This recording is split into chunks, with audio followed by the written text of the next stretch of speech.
तो यार कहानी वही से स्टार्ट होती है जहाँ पर खत्म हुआ था। सीन शिफ्ट होता है कुछ दिनों बाद, आई मीन ग्रैंड कंपटीशन में, जहाँ पर ढेर सारे बंदे थे। चेन बोलता है ओह माय गॉड, लगता है कि ये लोग बाप के बरियाती में आए हैं। साला इतना भीड़ कैसे हो गया भाई? सच्ची में मानना पड़ेगा इस साल तो लिटरली कुछ ज्यादा ही भीड़ है। क्यों, तुम्हें नहीं लगता? हाँ, अरे बिल्कुल, और होगी क्यों नहीं, क्योंकि कुछ दिनों पहले हमने कांडी जो ऐसा कर दिया था, और साला ऊपर से पूरे के पूरे डायनेस्टी को ही पता चल गया कि हमारे पास एक सुप्रीम लेवल का बंदा भी है। और सबसे खतरनाक बात, लोगों की गांठ तो इसलिए फटी पड़ी है क्योंकि वो सुप्रीम लेवल का एक्सपर्ट हमारे हीरो के सामने झुक जो गया था। तभी ल्यूली को दिखाया जाता है जो कि अपने बाप से बोल रही थी कि बाप और हाँ आप सभी लोग प्लीज इधर से आइए। और हमें बहुत सारे प्रेस्टिजियस फैमिली के बुढ़ों को दिखाया जाता है जो कि अपने आप में ही नेक्स्ट लेवल के थे। नहीं समझा रे पहुंच में। बाप बोलता है कि बेटी नाइस, तुमने खतरनाक काम किया। मैंने सुना है कि स्वॉर्ड क्लाउड का सुप्रीम एल्डर आई मीन अपना मेन कैरेक्टर और तुम्हारे बीच कुछ लफड़ा चल रहा है। हाँ, क्यों, क्या हुआ? बाप को नहीं बताओगी? अगर बोलो तो शादी की बात आगे बढ़ाऊं क्या? और ऊपर से मैंने ये भी सुना है कि वो लोंडा कुछ ज्यादा ही हैंडसम है, जिसे सुनकर वो भी ब्लश करते हुए बोलती कि हार रही यार पापा, ये आप क्या बोल रहे हैं? हम दोनों के बीच में ऐसा कुछ भी नहीं है। तभी सीन चेंज होता है कुछ और लोगों पर जो कि आ रहे होते हैं, जिसे देखकर कोई तो बोलता है कि बाप रे ये तो डीमन स्लेइंग अलायंस के बंदे हैं, अब आखिर ये यहाँ पर क्या कर रहे हैं? तभी डीमन स्लेइंग का वाइस लीडर कून बोलता है कि नाइस,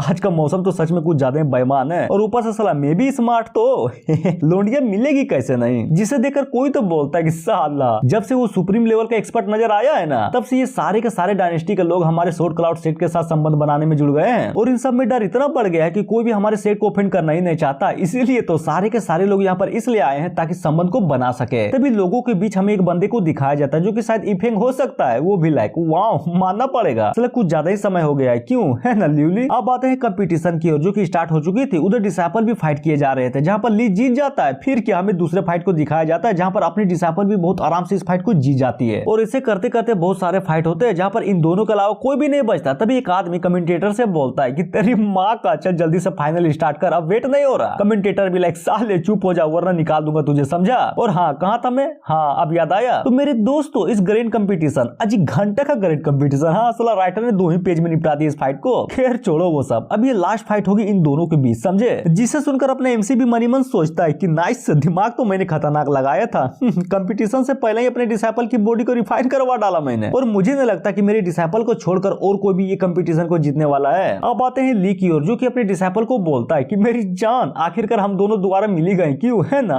और तुम्हें देखकर तो यही लगता है कि मेरा दिया हुआ गाइडेंस तुम्हें कुछ ज्यादा ही काम आया। जिसे सुनकर डिसाइपल भी मनी मन सोचती है कि क्या कौन सा गाइडेंस? तभी उसको याद आती है कि किस तरह ये लड़का मुझे छेड़ने की कोशिश किया जा रहा था। अब आते हैं प्रेजेंट में जहाँ पर ली भी डिसाइपल के तलवार को हटाते हुए बोलता है मेरी जान, क्यों ना तुम हार मान लो, हाँ, क्योंकि तुम्हारी औकात नहीं है जो मेरे पावर के सामने खड़ी भी हो सको, समझी? और हाँ, क्यों ना हम दोनों रात को कहीं अकेले में मिले ताकि मैं तुम्हें कुछ कल्टीवेशन का ज्ञान दे सकूं, और बदले में तुम भी मुझे कुछ और दे देना, समझी? समझ रही हो ना मेरा कहने का मतलब क्या है? जिसे सुनकर वो भी गुस्सा हो जाती है। फिर क्या सोट का एक मामूली सा अटैक करती है जिसके चलते उसके गालों में कट लग जाता है। अब वो भी फुल गुस्से में कि क्या आखिर तुम्हारी हिम्मत कैसे हुई मेरे खूबसूरत चेहरे को बर्बाद करने की, नहीं छोड़ूंगा, और ये बोलकर एक अटैक को कर देता है जिसको अपनी डिसाइपल भी बहुत आराम से काउंटर कर लेती है और धक्का देते हुए बोलती है कि कमीने कहीं के, नहीं छोड़ूंगी तुझे। उधर डिसाइपल की पावर को फील करता हुआ डीमन स्लेइंग का कून कहता है कि क्या आखिर ये कैसे हो सकता है? इस लड़की से तो एक डीमन की खुशबू आ रही है, हालांकि ये थोड़ी धीमी है लेकिन मुझे धोखा नहीं दे सकती। मेन कैरेक्टर भी लाइक नहीं नहीं नहीं यार, ऐसा नहीं हो सकता, आखिर ये लड़की कर क्या रही है, ये तो फंसवा डालेगी मुझे। अब आते हैं दूसरी ओर जहाँ पर जाओ बोलता है कि मानना पड़ेगा ये लड़की तो पहले से कुछ ज्यादा स्ट्रॉन्ग हो चुकी है, पर आखिर कैसे, आखिर साला इतना कम समय में कोई कैसे इंप्रूव हो सकता है? तो तुम बताओ, तुम्हें क्या समझ में आया इस डिसाइपल को देखकर? हाँ बाई भी लाइक हाँ हाँ समझ गई, और ये बोलकर शांत हो जाती है क्योंकि उसका सारा का सारा ध्यान अपने एमसी की ओर जो था। उधर डिसाइपल तो लड़के को पूरी तरह से धोए जा रहे थे। लड़का भी लाइक कि क्या ये कैसे हो सकता है? अभी कुछ दिन पहले ही तो ये कमजोर थी और अब इतना पावरफुल, विश्वास ही नहीं हो रहा। पर कोई नहीं, मैं नहीं हारने वाला, और ये बोलकर एक चाकू को निकाल लेता है। तभी सोर्ड से डिसाइपल पर हमला करते हुए बोलता है कि कमीनी अब इसे रोक कर दिखा, लेकिन क्या रोक लेती है? वो भी बहुत आराम से रोक लेती है और नोटिस करते हुए बोलती है कि क्या आखिर वो क्या चीज है उसके हाथ में, कहीं कोई हिडन वेपन तो नहीं है ना? जहाँ पर ली भी एक अच्छा सा मौका देकर उस चाकू से अटैक कर देता है। फिर क्या डिसाइपल ने तो पहले ही उसको नोटिस कर लिया था और एक झटके में उस चाकू को उड़ा देती है कि बेटा ले, मुंह दिया ने तेरी अटैक पर। हाँ, अब आते हैं ली की ओर जो कि साला हार मानने को तैयार ही नहीं था। वो फिर से हमला करने के लिए डिसाइपल की ओर बढ़ जाता है और एक अच्छा सा अटैक कर देता है जिसको वो भी इस बार बहुत मुश्किल से डोज कर पाती है और घूम कर उसके गोटे पर कुछ ज्यादा पावरफुल किक करती है जिससे वो भी उड़ जाता है और धड़ाम से फूटा हुआ गोटा लेकर जमीन पर गिरता है। और क्या, हार गया वो।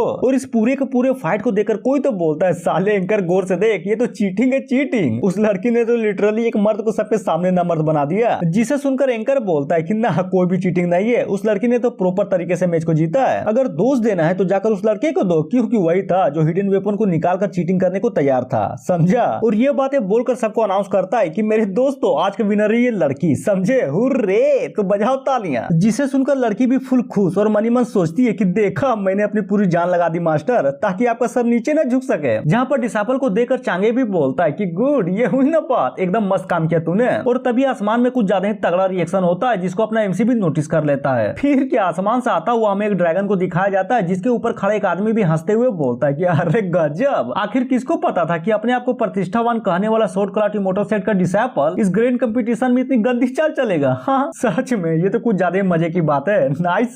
जिसकी बातों को सुनकर चेन बोलता है इम्पॉसिबल, ये कैसे हो सकता है भाई, ये औरत तो डेमन क्लेन के क्राउन प्रिंस का है जिसका नाम दाउतियान है। तभी जाओ भी लाइक बिल्कुल सही बोला तुमने, आखिर ये कमीना प्रिंस हमारे सेक्ट में क्या कर रहा है। जिसे सुनकर बाप भी पीछे से सीरियस वे में बोलता है जरा संभल कर, ये बंदा स्वर्ग और पृथ्वी में पावरफुल डीमन के लिस्ट में टॉप 3 पर आता है। और अगर हमारी बात करें तो कोई भी चांस नहीं है कि हम इसे पावर के कंपैरिजन में हरा भी पाएंगे।